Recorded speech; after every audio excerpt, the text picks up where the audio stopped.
Tuhan bersamamu. Dan bersama rohmu. Inilah Injil suci menurut Matius.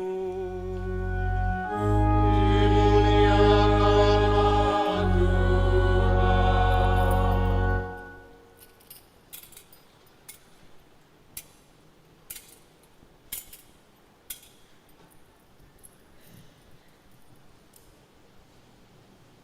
Sesudah Yesus bangkit dari antara orang mati, ke-11 murid berangkat ke Galilea, ke bukit yang telah ditunjukkan Yesus kepada mereka.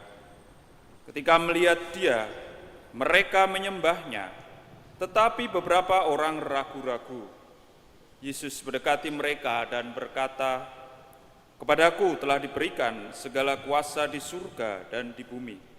Karena itu, pergilah, jadikanlah semua bangsa muridku, dan baptislah mereka dalam nama Bapa dan Anak dan Roh Kudus. Dan ajarlah mereka melakukan segala sesuatu yang telah kuperintahkan kepadamu.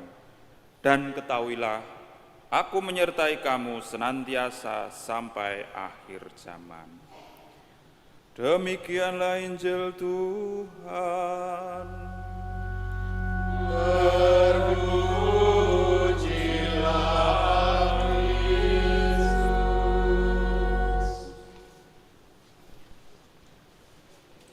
Bapak, Ibu, saudara-saudari yang terkasih,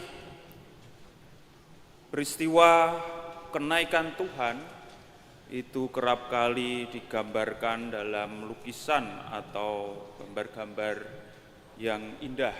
Bapak, Ibu, saudara-saudari tentu sudah tahu ya, biasanya ada Yesus yang naik terangkat, melayang-layang di udara dengan sinar dan cahaya awan yang indah.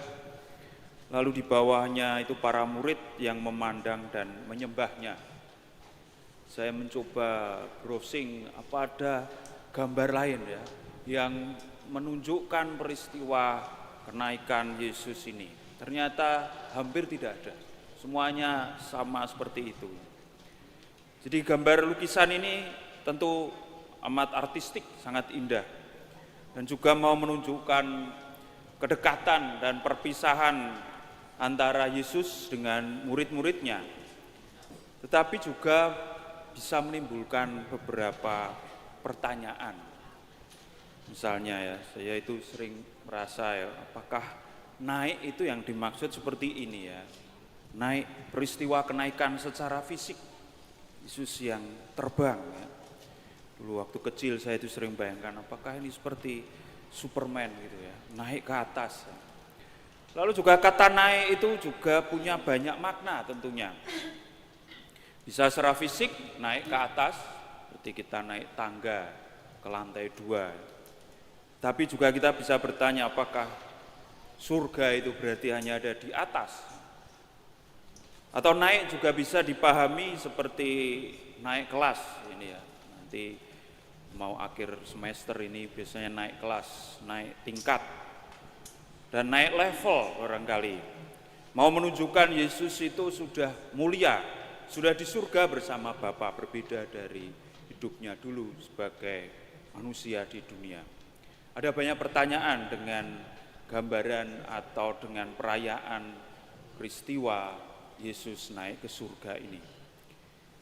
Tapi kita perlu melihat di dalam hubungannya dengan perjanjian lama. Salah satu yang bisa untuk mendalami adalah apa yang tertulis di dalam kitab Daniel, bab 7.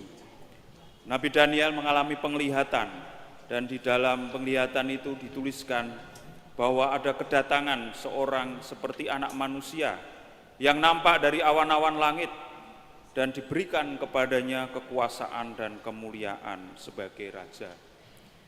Bagi umat Yahudi, kisah Daniel ini menjadi simbol datangnya zaman baru, pemerintahan Allah di dunia yang menundukkan segala penguasa.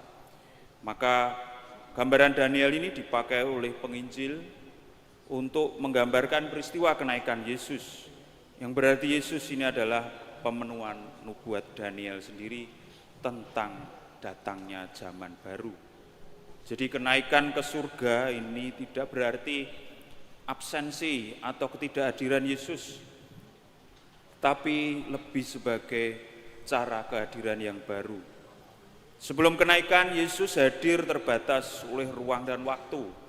Tapi setelah kenaikan, Yesus itu menjanjikan dia akan menyertai para muridnya senantiasa sampai akhir zaman. Artinya dengan naik itu tidak berarti hilang, tidak berarti sudah selesai, tetapi justru Yesus itu hadir di dalam hati manusia, dalam hidup, dalam gereja, dalam ekaristi, dalam mereka yang miskin dan menderita dalam pergulatan hidup kita sehari-hari. Itulah saya kira yang menjadi gagasan tentang naiknya Yesus ini ke surga. Bagi kita, apa yang bisa kita refleksikan? Saya menawarkan bahwa satu hal yang paling pokok, kenaikan Yesus adalah undangan bagi kita untuk mengarahkan dan mengangkat hidup kita pada sesuatu yang luhur, yakni bersatu dengan Tuhan sendiri. Kita disadarkan bahwa manusia diciptakan bukan hanya untuk bertahan hidup dan berhenti di dunia ini, tetapi ada tujuan akhir, yakni kembali bersatu bersama dengan Tuhan. Santo Agustinus pernah berkata, hati kami gelisah sebelum beristirahat di dalam Engkau. Mungkin kita juga dapat bertanya, apa yang membuatku gelisah? Yang membuatku tidak mampu mengangkat hati kepada Tuhan, yang membuatku tidak mampu menemukan kehadiran Tuhan di dalam hidupku sehari-hari. Mungkin kita merasa lelah, habis energi, hidup dipenuhi dengan berbagai macam kebisingan. Tetapi peristiwa kenaikan ini mengajak kita untuk mempercayakan dan percaya bahwa Tuhan itu hadir juga di dalam segala perjuangan, di dalam segala kesusahan, di dalam segala tantangan hidup kita. Akhirnya juga kenaikan Yesus mengajarkan kita satu hal, bahwa kita diundang seperti para murid, yakni mata yang tertuju ke surga, tetapi kaki menginjak pada dunia, kaki menginjak pada rutinitas sehari-hari. Maka dalam bacaan pertama, para murid ditegur secara halus, kenapa kamu memandang ke langit? Mungkin kita terlalu lama memandang ke atas dan seolah-olah melupakan apa yang terjadi di dalam hidup kita. Tapi sebenarnya yang diundang di dalam peristiwa kenaikan ini adalah kita tertuju kepada Tuhan di surga, tetapi juga dengan demikian kita diutus untuk hidup secara konkret dalam tugas dan panggilan kita. Artinya kita diajak untuk hidup dengan penuh harapan. Dunia mungkin sering membuat kita putus asa, tetapi iman berbicara harapan. Iman tidak melarikan diri dari dunia, tetapi iman mengutus manusia kembali ke dunia, menghadirkan harapan dan cinta dalam tugas dan panggilan kita. Kemuliaan kepada Bapa dan Putra dan Roh Kudus, seperti pada permulaan, sekarang, selalu, dan sepanjang segala abad.